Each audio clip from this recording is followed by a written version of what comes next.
Pillages, émeutes, maisons brûlées, couvre-feu, mais qu'est-ce qu'il se passe en Nouvelle-Calédonie? Des premières altercations avec les forces de l'ordre ont éclaté ce lundi 13 mai dans la journée, en marge d'une mobilisation indépendantiste contre une réforme constitutionnelle examinée à l'Assemblée nationale, qui vise à élargir le corps électoral aux élections provinciales, des élections cruciales en Nouvelle-Calédonie.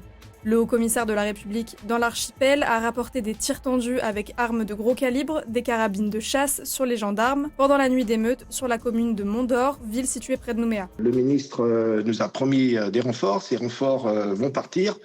Ce sont essentiellement des forces de gendarmerie mobile, complétées d'éléments du groupement d'intervention de la gendarmerie nationale, le GIGN, et du RAID, donc des forces dont je dispose en matière d'unité d'intervention d'élite. Et donc, évidemment, ces forces seront indispensables pour faire face. Les indépendantistes y voient un passage en force de l'État pour minoriser encore plus le peuple autochtone kanak et expriment leur mécontentement. Que l'État il nous entende, qu'ils prennent en compte que nous, on n'est pas d'accord avec ça.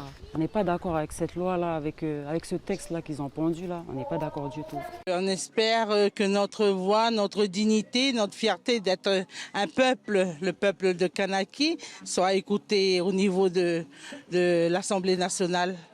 En fait, depuis l'accord de Nouméa établi en 1998, seules les personnes inscrites sur les listes électorales avant la date de cet accord peuvent voter aux élections provinciales, ce qui pose un problème démocratique dans l'Hexagone. Aujourd'hui, cette réforme vise à ouvrir les élections provinciales aux résidents installés depuis au moins 10 ans et à tous les natifs de l'archipel. Un dégel qui ajouterait 25 000 personnes selon les estimations du gouvernement.